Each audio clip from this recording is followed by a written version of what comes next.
Olá pessoal, vamos começar nossa próxima aula de Cálculo Diferencial Integral 1. Aula 5. Limites laterais. Definição. Seja f uma função definida em um intervalo aberto a c. Dizemos que o número L é o limite à direita da função f quando x tende para a e escrevemos limite de f de x é igual a L quando x tende para a mais c. Para todo epsilon maior que zero, existe um delta maior que zero, tal que módulo de fx menos L é menor que epsilon, sempre que x maior que a e menor que a mais delta. Olha, se o limite de f de x é igual a L quando x tende a mais, dizemos que f de x tende para L, né? f de x ou y tende para L quando x tende para a pela direita. Usamos o símbolo x tende para a mais para indicar que os valores de x são maiores do que a. Definição. Seja f uma função definida em um intervalo aberto dA. Dizemos que o número L é o limite à esquerda da função f quando x tende para a e escrevemos que limite de f de x é igual a L quando x tende para a menos c. Para todo epsilon maior que zero, existe um delta maior que zero, tal que módulo de f de x menos L é menor que epsilon, sempre que x maior que a menos delta e menor que a. Olha, se o limite de f de x é igual a L quando x tende a menos, dizemos que f de x tende para L quando x tende para a pela esquerda. Usamos o símbolo x tende para a menos para indicar que os valores de x são menores do que a. Exemplo, né? Nada melhor do que exemplo para entender a matemática. Dada a função f de x igual a 1 mais raiz quadrada de x menos 3, determinar, se possível, limite de f de x quando x tende para 3 mais e limite de f de x quando x tende para 3 menos. Olha, a função só é definida para x maior ou igual a 3. Por quê mesmo? Olha, domínio da função, né? Qual é o domínio dessa função aqui? Aquelas duas perguntinhas que nós temos que fazer para encontrar o domínio da função. Tem fração nessa função? Não. Tem raiz de índice par? Tem. Opa, se tem raiz de índice par, aqui temos raiz quadrada de x menos 3. O que não pode acontecer com raiz de índice par? O que não tem solução? Lembrando que nós estamos trabalhando com o conjunto dos números reais. Toda vez que não é dado o nome do conjunto, nós estamos trabalhando com o conjunto dos números reais. Olha, x menos 3 tem que ser maior ou igual a zero, porque x menos 3 não pode ser negativo. Então, ele tem que ser maior ou igual a zero. E qual é a maneira de x menos 3 ser maior ou igual a zero? X tem que ser maior ou igual a 3. Né? Se x for 3, quanto que dá? 3 menos 3, 0. Raiz quadrada de zero existe. Se x for 4, quanto que dá? 4 menos 3, 1. Raiz quadrada de 1 existe. Se x for 5, 5 menos 3, 2. Raiz quadrada de 2 não dá exata, mas existe. Ou seja, qualquer valor maior que 3 que eu colocar aqui vai dar um número positivo e eu consigo extrair raiz de número positivo. Agora, se eu pegar um número menor que 3, né? Vamos pegar 2. 2 menos 3, menos 1. E não existe raiz quadrada de menos 1. Não existe raiz quadrada de número negativo. Depois, 1. 1 menos 3, menos 2. Está vendo? Quanto menor eu colocar, quanto menor for o valor de x, menor vai ser o resultado e vai ser negativo e nós não conseguimos extrair raiz de número negativo dentro do conjunto dos números reais. Então, o meu x só vai ser definido quando ele for maior ou igual a 3, porque não existe raiz quadrada de número negativo. Desculpa. Então, continuando aqui, depois dessa revisão de pré-cálculo, né? A função só é definida para x maior ou igual a 3, e já acabei de explicar para vocês por quê. Assim, não existe limite de f de x quando x tende a 3 menos. Né? O que significa x tender a 3 menos? X é um número bem próximo de 3, mas menor que 3. E eu acabei de mostrar que essa função não existe para x menor que 3. Então, não existe o limite de f de x quando x tende a 3 menos. Para calcular o limite de f de x quando x tende a 3 mais, podemos aplicar o limite direto. Né?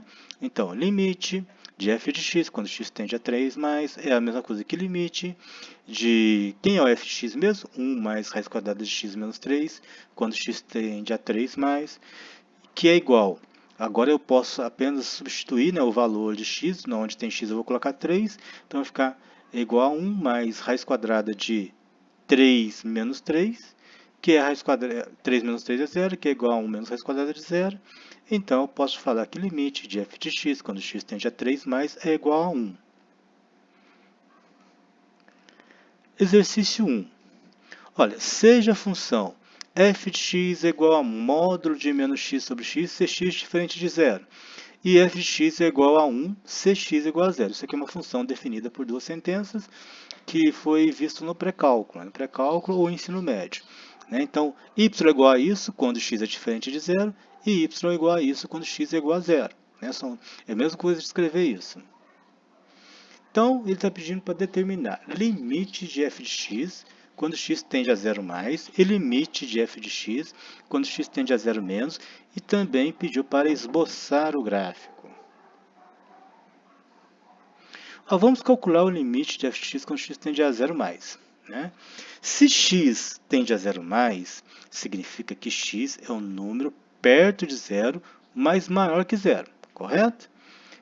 Nesse caso, portanto, x é um número positivo, ele é maior que 0 positivo.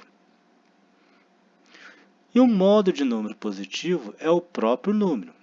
Assim temos que limite de f de x quando x tende a 0 mais é menos. Esse menos era o menos da função. Menos que estava aqui na função. Módulo de x, como o x é um número positivo, o módulo de x é o próprio x. Então, ficou menos x sobre x. Então, vamos aqui. Então, limite de f de x quando x tende a 0 mais vai ser menos o menos da função x sobre x, que é igual, x dividido por x é 1, tem um menos que menos 1. Então, implica que limite de f de x quando x tende a 0 mais é menos 1. Agora, vamos fazer a letra B. Ele quer limite de f de x quando x tende a 0 menos. Olha, se x tende a 0 menos, o que significa isso? Significa que x é um número perto de 0, mas menor que 0. Portanto, x é um número negativo. E módulo de número negativo é o oposto do número. Então, nesse caso, o limite de f de x quando x tende a 0 menos vai ser menos. Esse menos é da fórmula, é da função. Esse menos é da função. Está aqui. O que mais? Menos x. Por que menos x? Porque a expressão é módulo de x. E como x é um número negativo, então módulo de um número negativo é o oposto dele. Então vai ser menos x. Por isso que tem menos x. Então vai ser menos, esse menos é da função, menos x, porque módulo de número negativo é o oposto dele, sobre x. Que é igual menos, menos x dividido por x é menos 1. Menos com menos, para eliminar a aparência, é positivo. Então, limite de f de x, quando x tende a 0 menos, é 1. O gráfico é mostrado abaixo. Então, veja bem. Quando x é igual a 0, vamos começar de baixo para cima. Quando x é igual a 0, meu y vale quanto? 1. Então, eu tenho o ponto 0, 1. Aqui, bolinha fechada. Que tem um ponto só. Agora, quando x é diferente de 0? Para x ser diferente de 0, x tem que ser ou maior que 0 ou menor que 0. Vamos pegar no caso de x maior que 0. Quando x é maior que 0, o módulo, nós já acabamos de ver no limite, que módulo de x é o próprio x. Então, vai ficar menos x sobre x, que é menos 1. Então, quando x é maior que 0, o valor do meu y sempre vai ser uma função contínua. Lembrando que ele é maior que 0, então aqui tem que ser bolinha aberta. É maior.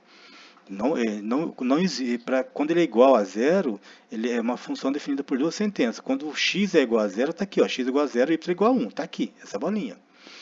Ele é maior que 0. Então, ele começa depois do 0, x, Aqui está o eixo x, x está aqui. x0, x1, x2, x3, então x é 0. Ele é maior que 0, um pouquinho para lá do 0. O que acontece com o valor de y? É menos 1. Porque eu acabei de mostrar para vocês, se é maior que 0, x é positivo, o módulo de número positivo é o próprio número, então vai ficar x e tem o menos antes, menos 1. Agora, se x é menor que 0, x menor que 0 é aqui, antes de 0. 0, 1, 2, 0, menos 1, menos 2, menor que zero, está aqui, né? E se x é menor que zero, o módulo de um número negativo é o oposto dele. Então vai ficar menos com menos x, igual nós fizemos no limite, acabamos de calcular o limite. E menos com menos é mais, então vai dar 1. Então, para quando x é menor que zero, qual é o valor de y? Sempre vai ser 1. Tá aqui.